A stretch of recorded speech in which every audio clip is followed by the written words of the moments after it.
Abraham Shakespeare won the lottery jackpot, his life changing in an instant. But not long after, he mysteriously disappeared. People said that he was surrounded by money hunters who saw him as nothing more than a cash cow. And then Didi Moore appeared, a successful businesswoman who claimed to be Abraham's trustworthy friend. But was she really helping him? Or was there something darker hidden behind the facade? Plant City, Florida, January 26, 2010. One of the biggest mysteries in Tampa's history was about to be revealed. Dozens of reporters crowded together. Camera lenses pointed directly at a piece of land being excavated. Everyone was waiting for the answer to the question that had haunted the public for months. Abraham Shakespeare, the lottery millionaire who had vanished without a trace, was he still alive or already dead? 3 years after his life-changing win, Abraham suddenly went missing, and no one knew where he was. In November 2009, his family reported him to the police, but no one had any leads on his whereabouts. Nearly 2 months later, the case took a chilling turn. A mysterious excavation began after the police received information from none other than Abraham's close friend and financial advisor, Didi Moore.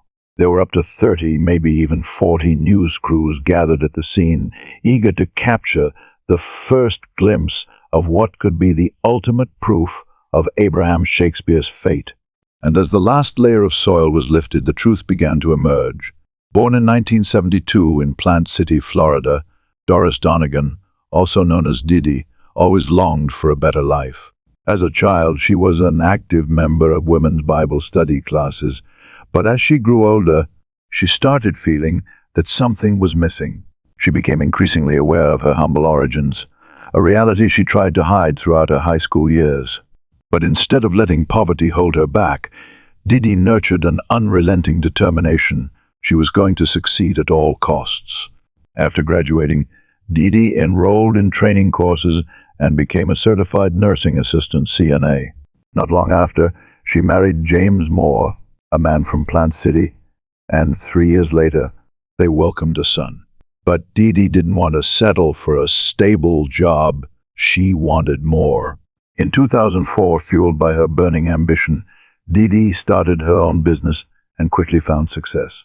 From a girl who grew up in poverty, she rose to become a wealthy and powerful woman. But Didi wasn't satisfied with simply enjoying her riches. She wanted to share her story, to inspire others with her journey from rags to riches by writing a book. And then, fate led her to Abraham Shakespeare, the man who had won millions in the lottery.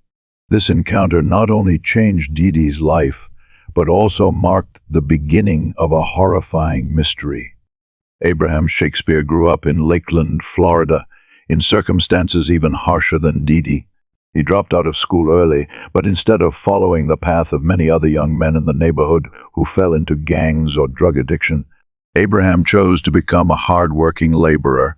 He was not an addict, nor was he a criminal, but his life seemed destined to be a constant struggle with meager wages. Until one day, everything changed. In October 2006, in a rare moment of luck, Abraham bought a lottery ticket at a convenience store. And no one could have imagined that the ticket would win him a $30 million jackpot. Choosing to receive a lump sum payment after taxes, Abraham took home approximately $12.7 million. From a manual laborer, he stepped into the world of millionaires. He bought a mansion in an upscale neighborhood, purchased a fleet of BMWs worth hundreds of thousands of dollars. But fortune came quickly and disappeared just as fast. In less than 2 years of spending and generously lending money to friends, Abraham's bank account rapidly dwindled. By the end of 2008, when he met Didi Moore, he had only a little over $1 million left. This meeting was no coincidence. A mutual friend had arranged for Didi to meet Abraham, and immediately Didi realized he didn't need a writer to tell his story. He needed a financial manager. And Didi, with her extensive business experience, was ready to take on that role. Before long, Didi was not only helping Abraham manage his finances, but also assisting him in recovering up to $8 million stat he had lent to friends over the past 2 years. But did Didi truly want to help Abraham, or did she have an entirely different plan? This question could only be answered by the horrifying truth that followed. On November 9, 2009, a man named Cedric Adama walked into the police station with growing concern.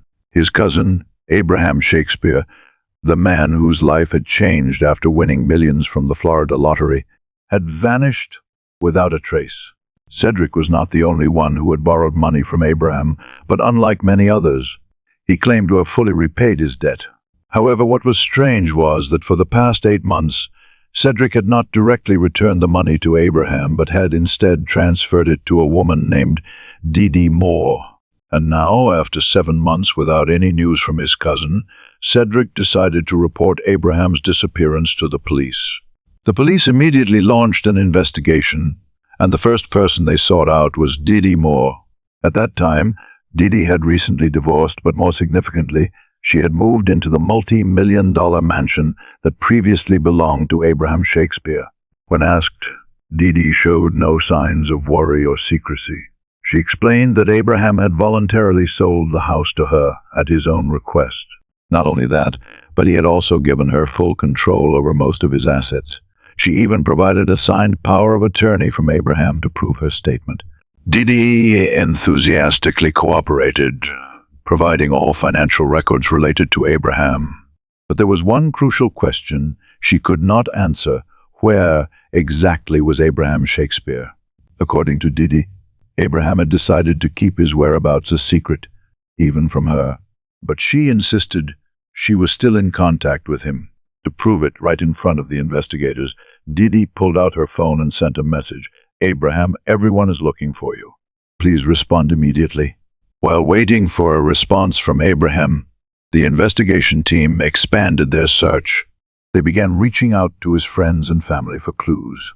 But what shocked the police was that no one had seen or heard from Abraham in months, not even his own mother, who hadn't seen her son for a long time. However, even though no one had actually made contact with Abraham, they heard countless rumors about him. Some people said he was in Jamaica. Others believed he was hiding in Orlando. But when the police traced the origins of these rumors, they discovered one common point. They all came from Didi Moore. The question arose, was Didi really helping Abraham hide for some reason, or was she concealing a more horrifying truth? In the following weeks, as investigators closely monitored Didi Moore, everything started shifting from strange to suspicious. The deeper the detectives investigated, the more they felt something was wrong. Initially, they thought this was just a missing person case, but over time, a more terrifying suspicion emerged. Was Abraham Shakespeare even still alive? A crucial discovery surfaced on April 6, the time Abraham was believed to have disappeared. Before that, his phone had been working normally, but after that day, everything abruptly changed. Abraham's phone wasn't completely silent, but investigators noticed something odd. Every time Abraham sent a message or contacted Didi, both phones connected to the same cell tower. This couldn't be a coincidence. It suggested that Didi Moore was likely in possession of Abraham's phone and was using it to mislead people. But even though they suspected her, there was still no direct evidence proving that Didi had killed him. So was Abraham really in hiding, or had something terrible happened? 2 days before Christmas, after months without any sign of Abraham, the police decided to confront Didi once again this time. They wouldn't let her easily escape their tough questions, and this time they were determined to make her tell the truth. On Christmas Eve 2009, after more than 8 months of disappearance, something unexpected happened. It seemed that someone other than Didi Moore had finally heard from Abraham Shakespeare. Abraham's mother received a mysterious phone call. The voice on the line claimed to be her son, but the call ended quickly. Even stranger? The call came from a private number, making it untraceable. Less than 24 hours later, investigators took action. They tracked the GPS signal from the phone call and traced it to a shopping mall in Lakeland. Without hesitation, they rushed to the scene. When they arrived, they spotted something familiar, Didi Moore's car parked in the lot. At that moment, Didi was meeting a man, handing him something before quickly leaving. Investigators immediately approached. Could this be the elusive Abraham Shakespeare they had been searching for? But as they got closer, they quickly realized a shocking truth. The man in the car was not Abraham. It was Greg Smith. When questioned, Greg revealed that Didi had just paid him $5,000 to call Abraham's mother and pretend to be her son. But Greg had no knowledge of Abraham's actual whereabouts. He simply believed the millionaire was in hiding to avoid those searching for him. However, when investigators revealed the truth, that they suspected Abraham was dead and that Didi Moore might be responsible, Greg made a decision that changed everything. He agreed to cooperate with the police. Mid-January, 2 weeks after Greg Smith agreed to cooperate, the Polk County Sheriff held a shocking press conference. He announced that the disappearance of Abraham Shakespeare was now considered a murder case, and the prime suspect was Didi Moore. Didi reacted with complete surprise, claiming she was utterly shocked by the accusation. But just a few days later, she proactively reached out to Greg Smith, and that was her biggest mistake. Greg immediately reported to the investigators, and they quickly devised a trap. They instructed Greg to call Didi back, mentioning someone with a drug-related criminal record in the federal system, someone who could take the fall for Abraham's death. Didi took the bait instantly. She wanted a meeting.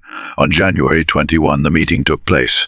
But there was one thing Didi was unaware of. The man she believed would take the blame for her was actually an undercover police officer. During the meeting, Didi was cautious but couldn't entirely hide the truth. She insisted that the police were trying to set her up, but vaguely admitted that Abraham was dead. However, she also added something strange. He will return. He will return on Christmas. But then Didi revealed her true nature. She offered to pay the man to take the blame. She was willing to pay any amount, but the undercover officer didn't stop there. He continued to press her, pushing Didi to reveal details about the murder and the location of Abraham's body. Didi hesitated, but eventually said, "Let me see if I can find out." That sentence was enough to mark a turning point in the investigation. The trap was closing in, and Didi Moore's time was running out. 4 days later, on January 25, Didi Moore arranged another meeting with Greg Smith. But this time, she didn't just bring words, she brought deadly evidence.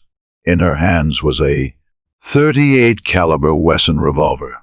She handed it to Greg without hesitation. Then she drove to a house in Plant City, a house she had purchased using Abraham Shakespeare's money.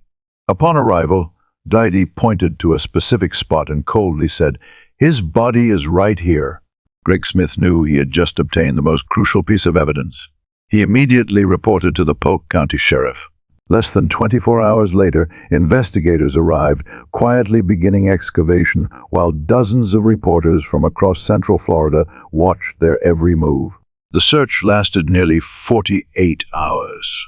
And then, on January 28, the horrifying truth was finally revealed. Abraham Shakespeare's body had been found. Identified through fingerprints, the medical examiner concluded that Abraham had been shot twice in the chest. As the news spread, grief filled the air. His family was present at the scene, their cries echoing through the crowd, "God will bring justice." But investigators didn't have to look far for the prime suspect. The moment Abraham's body was discovered, Didi Moore did something no one expected. She called the police herself. "We need to talk." At the investigation office, Didi gave a dramatic account. She claimed that the person who killed Abraham wasn't her, but a man named Ronald. According to Didi, one night in April, Abraham walked into her office with Ronald and another drug dealer. They demanded money from a safe, but everything quickly spiraled out of control. Abraham argued with them. Then they shot him. Didi continued, claiming that the killers took all the money from the safe, forced her to transfer more, and even pointed a gun at her face. "I was so scared," she emphasized, trying to convince investigators that she was just another victim. But this time, no one believed her anymore. Didi's story might change, but the evidence did not. The interrogation ended, and shortly after, the Polk and Hillsborough County Police worked together to finalize the arrest warrant. Since Abraham Shakespeare's body was found, reporters had swarmed the crime scene. But they didn't stop there. They also camped outside Didi Moore's house, waiting for any movement from the woman suspected of being a murderer. Then, on February 2, surrounded by cameras, Didi finally emerged. No more avoiding, no more hiding, she faced the media. A defiant, yet emotional Didi. Sometimes, everyone has moments of feeling terrible. She choked. She cried, her voice trembling. But were those tears of remorse, or just another performance?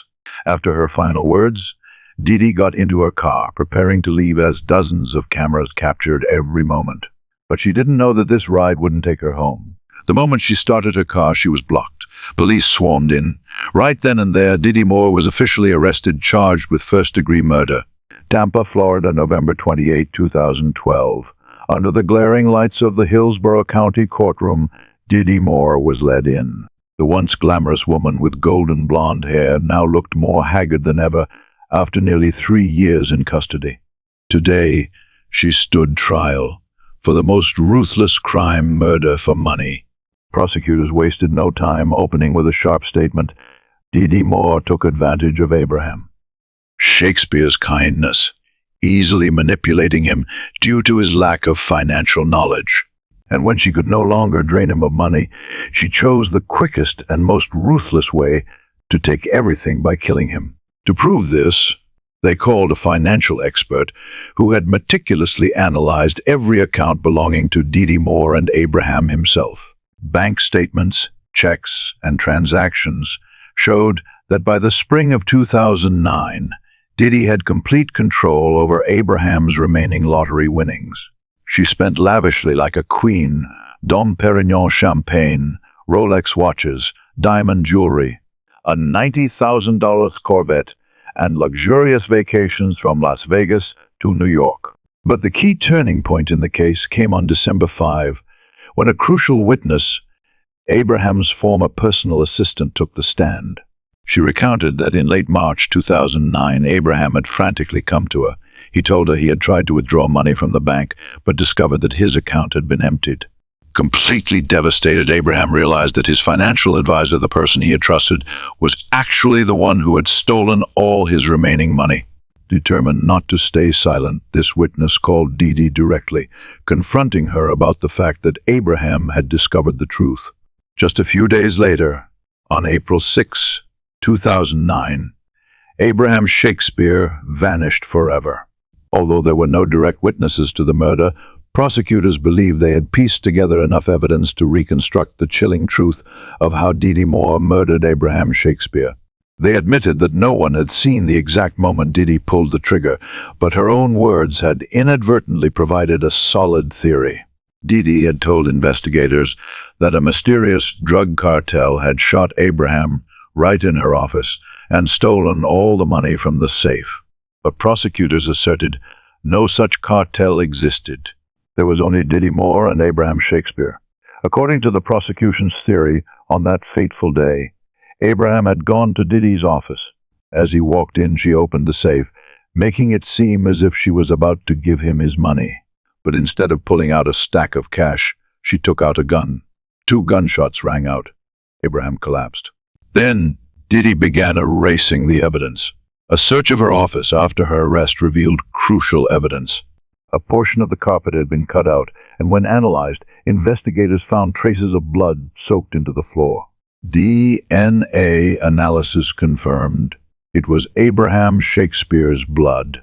The final and most damning piece of evidence, the .38 caliber revolver that Didi had given to Greg Smith, the police informant. When examined, the bullets recovered from Abraham's body were a perfect match for that gun. On December 10, 2012, the Florida jury delivered its final verdict in the trial of Didi Moore.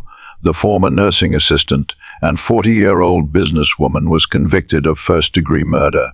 After days of intense deliberation, they needed no more time to consider. The decision was clear.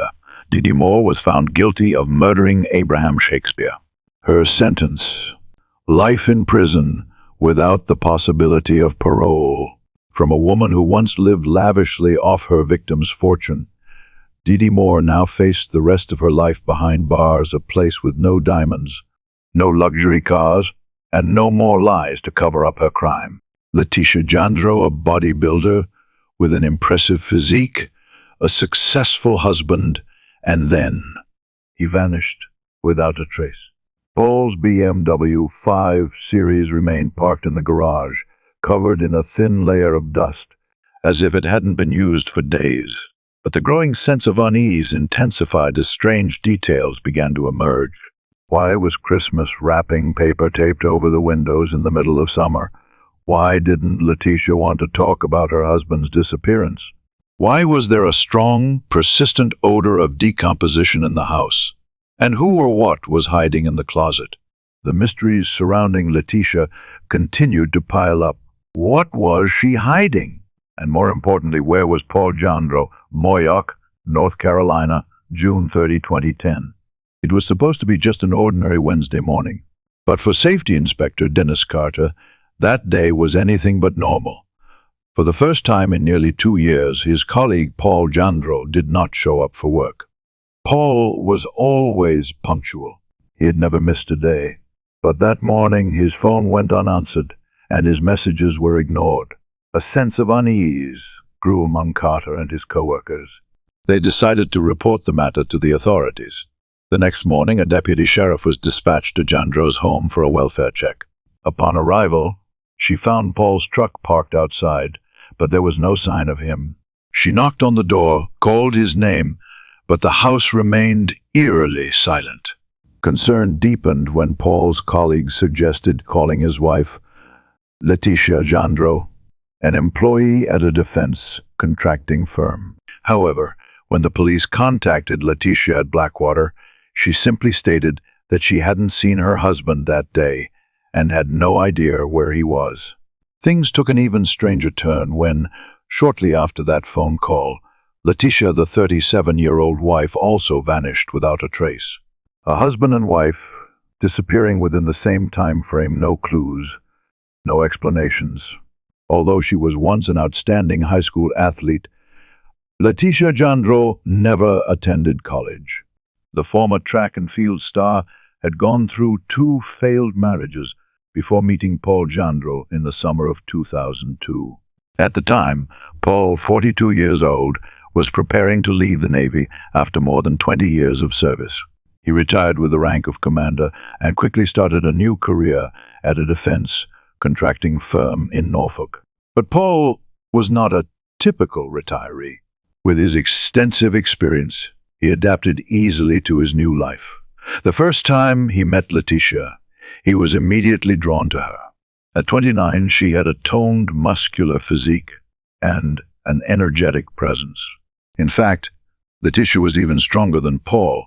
They quickly became workout partners, and within weeks, their relationship evolved beyond just training together. Less than a year later, on June 28, 2003, Letitia and Paul officially married, marking the beginning of a new chapter in both their lives. Letitia always exuded toughness, while Paul was friendly and approachable. When meeting Letitia for the first time, she barely interacted with anyone, reserved, distant. In contrast, Paul was cheerful and easygoing. Despite their contrasting personalities, they stayed together. Paul had a stable income at Bay, and Letitia also transitioned into the defense industry, joining a private training facility operated by Blackwater USA, one of the largest military contractors in the country. Their life seemed to be going smoothly, stable careers, a promising future. But then, tragedy struck, one that would test their marriage in ways no one could have foreseen. In 2006, after a long struggle with infertility, Paul and Letitia finally received good news. But their happiness was quickly overshadowed by tragedy. In July, Letitia went into premature labor.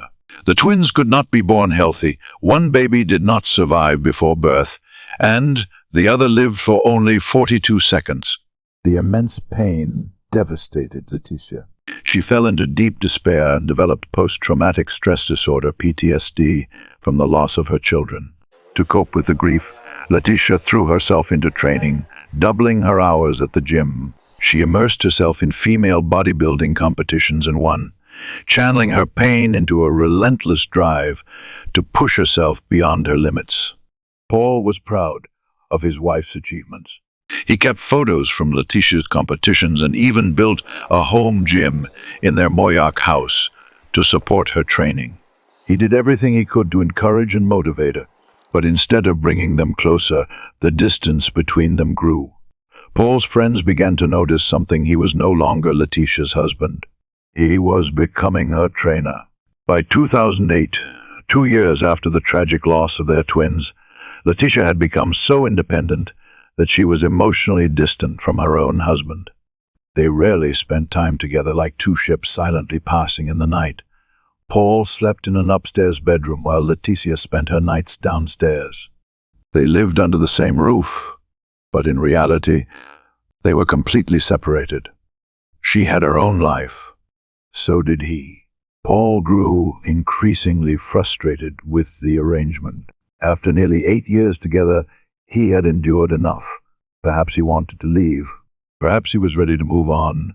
But the question was, would he ever get the chance? Because just days later, Paul vanished, and Letitia began acting strangely. There was Christmas wrapping paper taped over the windows despite it being July. She refused to talk about her husband's disappearance, and a putrid smell of decomposition began creeping through the house. Even so, she agreed to take time off work and return home to meet with the police. When Letitia arrived at the house, she and the female deputy entered together. The house was a mess. There was no sign of Paul. From the moment his disappearance was reported, Paul's colleagues and neighbors felt that something was wrong. 2 of his co-workers decided to drive to his house to check on him. As they pulled into the driveway, a bizarre sight unfolded before them. All the windows were covered with Christmas wrapping paper in the middle of summer. Inside, they found Letitia standing in the dark. The lights were off. Every window was sealed shut. But the strangeness didn't end there. Letitia was wearing a cloak, pulled up to cover most of her face. Dennis, one of Paul's co-workers, stared at her and asked bluntly, "Have you seen Paul?" "Yes," Letitia replied, but Dennis didn't believe her. He met her gaze, his eyes sharp. "I don't believe you." The accusation made Letitia furious. The atmosphere became unbearably tense. The Christmas wrapping paper on the windows, Letitia's reaction. The vague accusations about Paul. Everything felt terribly, horribly wrong. Dennis and his colleague quickly left the Jandro home. And as soon as they stepped outside, the door slammed shut behind them. However, Dennis didn't go straight home. His instincts told him something wasn't right. So he spent time talking to Paul's neighbors, hoping to uncover some clue. The next day, on July Honest, Paul's co-worker, Kyle Cheatwood, along with another employee from Bay Systems, decided to drive down to his house for another check. When they arrived, Paul's truck was still parked out front, but what caught their attention was the person unloading items from the truck. It wasn't Paul. It was Letitia. What was she doing with her husband's truck? And why did her every action radiate an air of secrecy? Kyle immediately contacted the authorities. When the police arrived, Letitia seemed irritated. She claimed she was just cleaning up. When asked about the furniture, she gave a curt response, "There's nothing." She even allowed the detectives to check the trunk of her car, as if she wanted to prove she wasn't hiding anything. But soon after, her demeanor shifted, agitated, snappy, snapping at anyone who mentioned Paul. Once again, authorities found no trace of Paul, no evidence of a struggle, nothing suspicious. But there was one thing they knew for sure: Paul hadn't simply run off with another woman. The investigation team decided to call Paul's cell phone, hoping it would lead them closer to the truth. And then a crucial signal appeared. Paul's phone was still on, and it was pinging off cell towers in Elizabeth City. The search for Paul Jandro grew more intense. As soon as investigators detected a trace of his presence, they immediately drove to Elizabeth City, scouring every hotel in hopes of finding a lead. Had Paul simply grown tired of his marriage and left for a few days? Or was something far more sinister at play? Armed with a copy of Paul's driver's license photo, they approached hotel staff one by one, asking if anyone had seen him. Some employees vaguely recalled seeing a white man in his 50s who resembled Paul. When they arrived at the Hampton Inn, they found key witnesses. Several staff members confirmed they had seen Paul the previous night. They were so close to the missing man, or at least they thought they were. Paul's co-workers continued to call his phone, but there was no answer. Then, more than 24 hours after he had vanished, the phone was finally picked up. But it wasn't Paul on the other end. Instead, the voice of a construction worker came through. He said he had found the phone in perfect condition, undamaged, almost as if someone had deliberately placed it there. That same day, Letitia unexpectedly reached out to investigators. But she wasn't calling to ask about her husband. She had only one question. Did the police come to my house today? Authorities arranged to meet with Letitia later that day. But when they arrived at the scheduled time, she was gone. On the door of her house, they found only a small note that read, "I went out for a walk." They searched everywhere, but Letitia was nowhere to be found. Less than 72 hours after Paul Jandro disappeared, his wife, Letitia, had vanished as well. Police immediately launched a large-scale search operation. It had been 3 days since Paul, 50, had failed to appear for work in Norfolk. And now, Letitia Jandro, 37, was gone from their home in Moxville. But then, suddenly on July 2, 2010, Letitia called 911. Her voice was calm, not panicked. She refused to disclose her location. But the strangest part? Tracking data showed that the call had been made from inside her own house. Immediately, police surrounded the home, preparing for a forced entry. Once they secured a search warrant, they moved in under the cover of night. As they entered the garage, something immediately caught their attention. A massive pile of trash sat in the middle of the space. They pushed further inside, guns drawn. The air was thick with an eerie silence. And then, finally, they found her. Letitia was lying motionless on the floor of a bedroom closet. For a moment, they thought she was dead. But no, she was still alive. Letitia was taken into custody as authorities began their long-awaited search of the house she had so desperately tried to keep them out of. During questioning, Letitia claimed she believed someone had tried to break into her home. She also denied knowing where Paul was. One of the officers suddenly entered the interrogation room. He didn't say a word. He simply leaned down and whispered into his colleague's ear. In the garage, hidden beneath the foul-smelling pile of trash they had discovered earlier, investigators had just pulled out a 50-gallon plastic bin. The moment they opened it, an unbearable stench filled the air, the smell of decomposition. Inside, something was tightly wrapped in multiple layers of plastic and fabric. As the flashlight beam shone through, a lock of human hair peeked out from between the layers. It was a body. The investigators immediately contacted the medical examiner and the North Carolina Bureau of Investigation to confirm the victim's identity. Meanwhile, they returned to the interrogation room, where Letitia was still pretending to know nothing. The interrogator said, "I'm giving you one last chance to tell the truth, because we already know where Paul is." Her story began to change. At first, she continued to deny killing Paul. But then, she offered a new explanation. She claimed she knew who had done it.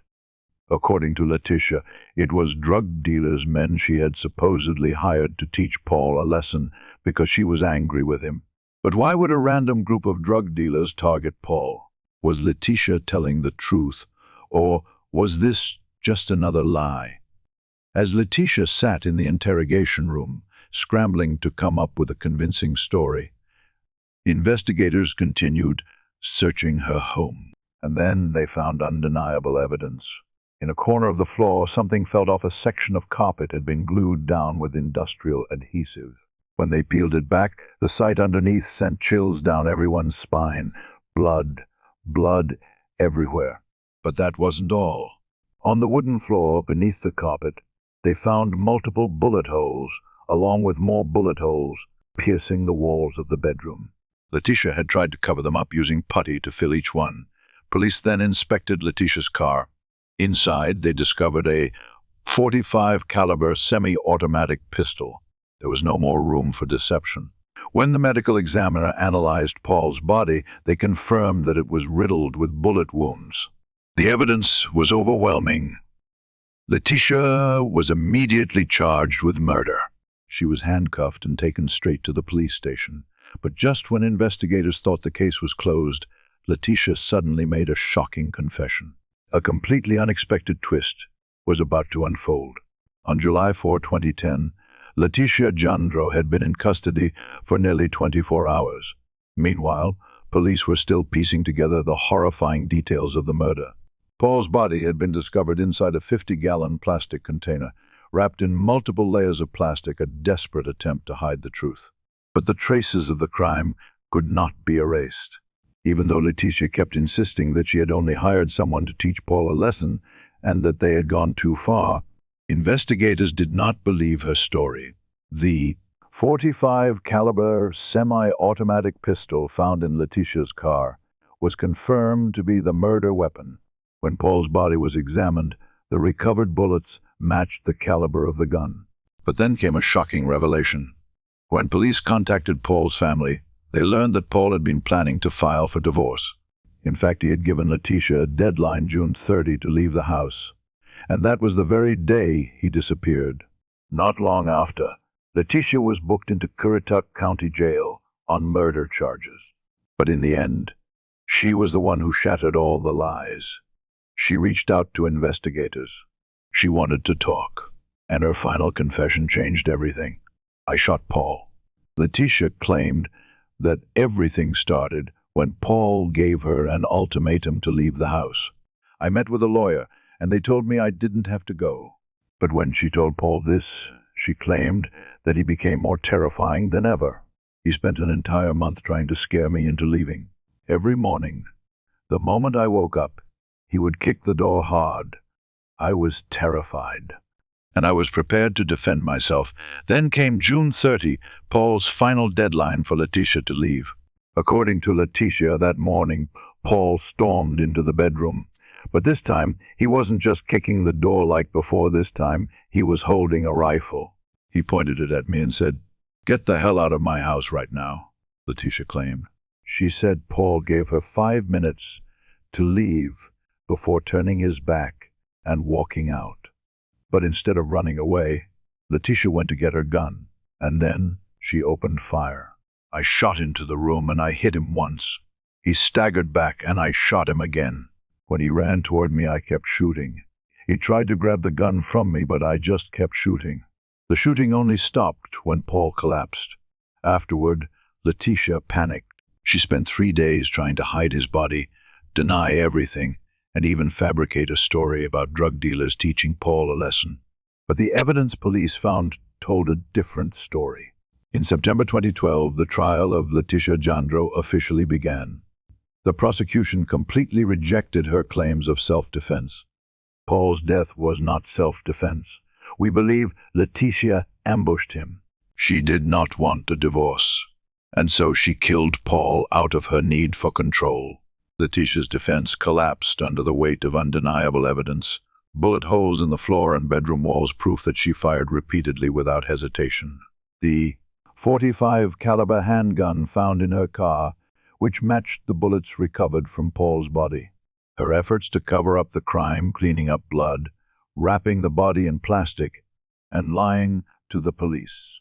The prosecutor emphasized Paul never had a chance to fight back. This was not self-defense. This was a deliberate murder. On September 28, 2012, the North Carolina courtroom was packed. Paul Jandro's family, friends, and colleagues were all there, holding their breath as they waited for the verdict. After months of legal battles, Letitia Jandro's fate now rested in the hands of the jury. Authorities believed they had an airtight case. Backed by overwhelming evidence, Paul's body was found inside Letitia's home, wrapped in multiple layers of plastic and stuffed inside a 50-gallon tote. The bullet holes in the floor and walls suggested a premeditated murder. The .45 caliber gun recovered from Letitia's car matched the bullets in Paul's body. Letitia's shifting stories, first denying everything, then finally admitting she had shot her husband. The prosecution firmly rejected Letitia's self-defense claim, stating, "This was not self-defense. This was a cold, calculated murder." The jury took only 1 hour and 40 minutes to reach a verdict. What does that number say? A trial that lasted for months. Yet the jury needed less than 2 hours to come to a unanimous decision. There was no doubt in their minds. And then the verdict was announced. Leticia Jandro, guilty of first-degree murder. The judge wasted no time in delivering the sentence. Life in prison, without the possibility of parole. Ruby and Ruffalo, a sharp mind, she almost achieved straight A's in law school. Her husband John was no less intelligent, but tragedy struck when he mysteriously died. John's death sparked an investigation filled with shocking accusations, and chilling secrets gradually came to light. It was as if a voice from beyond was guiding the truth into the light. Can a dead man speak? Or is someone playing a dangerous game? Amid the grief of widowhood and the whirlwind of legal battles, Ruby was forced to fight not only to seek justice for her husband, but also to protect her own freedom. Langford, British Columbia, October 25, 2003. After a week of relentless rain, a hiker followed a trail in Mount Wells Regional Park, on the outskirts of Victoria. The narrow path ran parallel to an old, abandoned drainage pipe. As he stepped down near the pipe, he suddenly froze. Something looked strange. Emerging from the darkness of the pipe, something sent a chill down his spine. A hand. His heart pounding. The hiker realized he had just stumbled upon a corpse. Without hesitation, he immediately called 911. Within minutes, the Royal Canadian Mounted Police arrived at the scene. The body of a white male, in his mid-30s, was discovered in the West Shore area of Langford. No identification, no visible wounds. He hadn't been stabbed. He hadn't been shot. But what had killed him? The victim's identity was quickly confirmed. John Ruffalo, 36 years old, who had been reported missing 5 days earlier by none other than his wife, Ruby. Ruby Anjuba was born in 1956 in a remote community in Terrace, British Columbia. From a young age, she showed intelligence and promise, enrolling at the University of Victoria. However, upon arriving in Victoria, a familiar pattern began to emerge in her life. Ruby dropped out, got married, quickly divorced, and then fell into a new relationship. Unfortunately, both relationships were fraught with abuse. Each romance left her with a child, and by the age of 30, Ruby was struggling to raise 4 children on her own. Life became increasingly difficult, and in 1986 she decided to return to her family's farm in Terrace. But 2 years later, in 1988, she left once again, this time returning to Victoria without her children. Back in the city, Ruby was determined to change her life. She went back to school, completed her degree, and it was there that she met John Ruffalo, a man 11 years younger than her. Despite the age gap, they quickly formed a bond. John was outgoing, charismatic, and passionate, while Ruby was drawn to his warmth and devotion. In April 1990, they got married. Ruby's children from previous relationships remained with their family, while she and John built a new home together, welcoming a daughter. Although Ruby had a university degree and John did not, she chose to stay home to care for their child while John became the family's breadwinner, working hard to support them. As Ruby continued to pursue her education, John became increasingly involved in real estate. However, studying law was never easy, and life wasn't always smooth. In 1998, shortly after Ruby graduated from law school, John suddenly faced charges for violating the Real Estate Act of British Columbia. Once again, turmoil struck, presenting new challenges for their marriage. John eventually broke the law and was convicted of 22 offenses. However, instead of serving prison time, he was only fined $14,000 and forced to give up his job as a prison guard. Meanwhile, Ruby's career was also struggling. Despite graduating from law school, she found herself unemployed, unable to secure a foothold in the industry. Marital tensions escalated. The relationship between Ruby and John became so distant that they no longer even shared the same bed. Long work days and the pressures of life made the household atmosphere suffocating. Even their 12-year-old daughter, Giovanna, could sense the growing rift between her parents. That summer, John seemed increasingly detached from his family. One night, he bluntly asked his daughter, "Do you want me to leave?" Giovanna, though still a child, understood that her parents' marriage was on the verge of collapse. Yet John promised her that he wouldn't go. But that promise didn't last long. Not long after, John mysteriously disappeared, leaving behind unanswered questions. On the evening of October 19, 2003, just before 11:00 p.m., the shift manager at Brink Security called Ruby Ann Ruffalo. His voice was tense as he asked, "Where's John? He didn't show up for work." Ruby was confused. She didn't know where John was. Over the phone, her bewilderment was as evident as the manager's concern. But the real worry began the next morning when John still hadn't returned home. Ruby started feeling uneasy. She turned to Vivian Kirkland, a close friend who lived in the basement apartment of her house. The two women quickly went to the police station to report John missing, but the police remained unfazed. They told Ruby not to worry because John had been missing for less than 24 hours. "Maybe he just got drunk somewhere and will be home soon," they reassured her.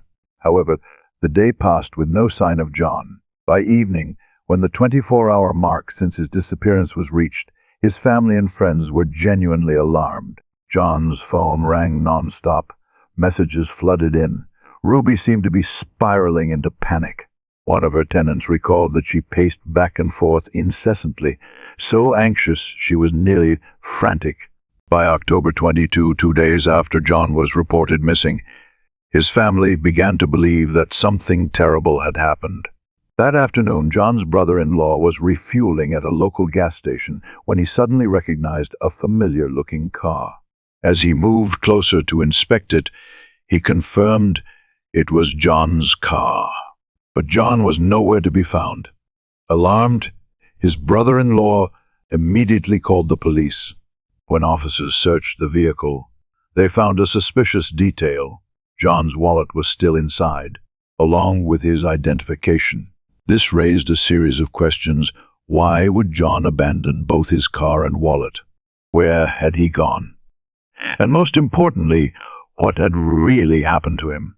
The police immediately tried to contact Ruby to inform her of the discovery and to ask more about John. Strangely, it took them until the next day to reach her. Shortly afterward, the police received a call from Ruby's lawyer. He said that Ruby wanted to meet with them and was willing to assist in the investigation. When Ruby arrived at the police station, she wasn't alone. Beside her was Vivian Kirkland, her loyal friend. During the interview, Ruby explained that Vivian was there for emotional support, while her lawyer accompanied her to ensure everything proceeded properly. When asked about her husband's disappearance, Ruby admitted that it was highly unusual. "John would usually call me or leave a message," she said. But then she followed with an even more shocking claim. John might have been involved in a dark secret. According to Ruby, John had a habit of using drugs. She had even left him briefly because of it, but they eventually reconciled. However, she never fully trusted him. And just days before John went missing, Ruby claimed she had found evidence to support her suspicions. While cleaning the house, she discovered that John had hidden a large sum of cash, $7, taped to the back of a cabinet. But when the police searched Ruby and John's home, they found no trace of the cash she had mentioned. The $7 had vanished, and so had John. Was this merely a coincidence? Or did John have a real reason to hide the money? Were drug dealers hunting him down? A new theory began to emerge. Perhaps John was on the run due to debts owed to drug traffickers. But to the police, this scenario seemed unconvincing. John's family didn't believe it either. As investigators continued to track and verify Ruby's statements, they noticed a major issue. There was no evidence to suggest that John was a drug addict. A heavy user couldn't possibly manage 3 jobs at once. It was almost impossible. John's sister outright rejected this theory. There's no way he would just leave, she insisted, worry etched across her face. And as each day passed without any sign of John, his family began to fear the worst. Saturday, October 25, 6 days after John's disappearance, a hiker descending from Mount Wells Regional Park stumbled upon a horrifying sight, the body of a man inside an old drainage culvert. Panicked, he immediately called 911. The Royal Canadian Mounted Police quickly arrived at the scene, calling in a crime scene analyst to assist with the situation. As investigators pulled the body from the culvert, they compared it to a photo in the missing persons file. The results confirmed the family's worst fears. The deceased man was John Ruffalo. The grief of losing him was already devastating, but the way he was found left his family even more haunted. What had killed him? At first glance, the body showed no signs of beating or obvious violence. Hoping to find answers, investigators hiked up the mountain to what was believed to be the entrance of the culvert. There, they discovered discarded drug paraphernalia. This evidence seemed to align with Ruby's claim that John was a drug user. But was it really true? Had John overdosed and died tragically? The police weren't entirely convinced. Something felt off. Drug addicts didn't typically wander into the woods to inject themselves. And if John had truly been an addict, why did none of his family and friends believe it? On the night of October 26, 2003, officers from the Royal Canadian Mounted Police knocked on the door of Ruby Ann Ruffalo's home in the suburbs of Victoria. Just a day earlier, a hiker had discovered the body of her missing husband, John Ruffalo. He was only 36 years old. Ruby had reported John missing 6 days prior.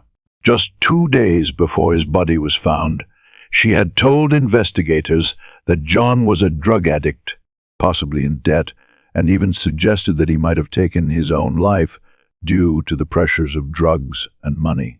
At first glance, John's death seemed to align with Ruby's statement. But was that really the case?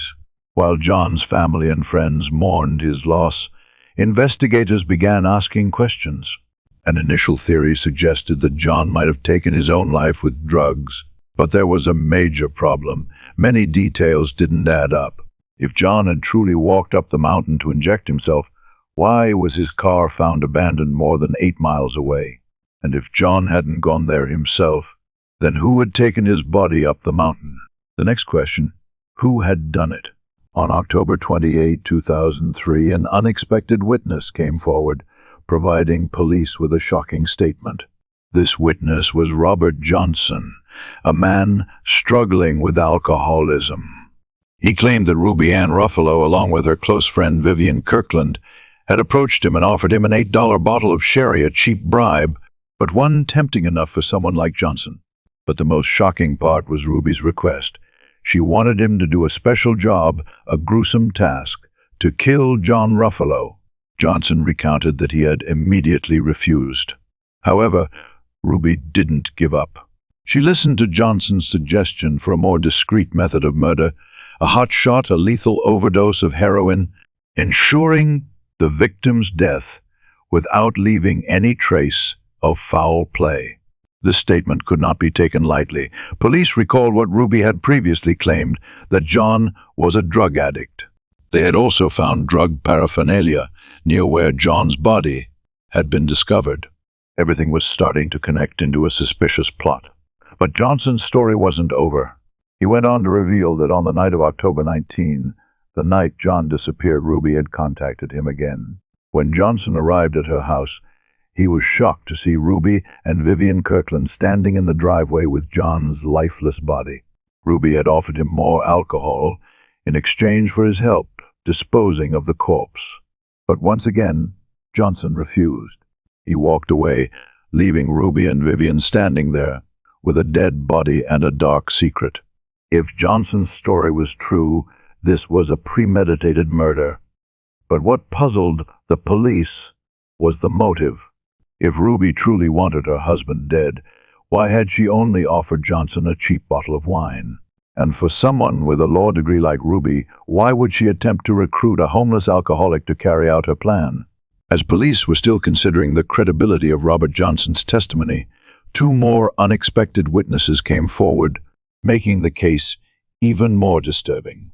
This time, it was Jonathan Horton, an 18-year-old, and his mother, Linda, a former tenant of the Ruffalo family. Linda revealed a shocking truth. More than a year and a half before John's disappearance, Ruby Ann Ruffalo had approached her son and offered him money to kill her husband. Jonathan told the police that he had immediately refused. But instead of letting it go, Jonathan's mother, Linda, confronted Ruby directly. Ruby's reaction? Not a single denial. In fact, according to Linda, Ruby even repeated the offer to her, offering to pay her to kill John Ruffalo. And once again, the offer was rejected. This revelation raised a puzzling question. If John knew that his wife had plotted to kill him, why did he continue living with her for another year and a half? Any ordinary person who discovered their spouse wanted them dead would immediately go to the police or leave. But John didn't. The reason might lie in another secret one that John's mother revealed to the police. John Ruffalo had been having an affair, and he was planning to file for divorce. Toxicology results seemed to confirm Robert Johnson's account of a hot shot, a lethal dose of heroin strong enough to kill instantly. But there was an even more crucial detail. Although Ruby had claimed John was a drug addict, there were no signs of chronic drug use. Only a single needle mark was found on John's arm. This suggested that the fatal heroin dose could have been his first and only injection, one that someone else had administered. Not only that, but heroin wasn't the only substance found in John's body. Tests also detected amitriptyline, a drug that can cause paralysis and render a victim defenseless. Could Ruby have mixed the drug into John's food or drink, knocking him unconscious before injecting him with heroin? The only problem was, how could police prove it? On March 3, 2004, the investigation into John Ruffalo's mysterious death took a critical turn.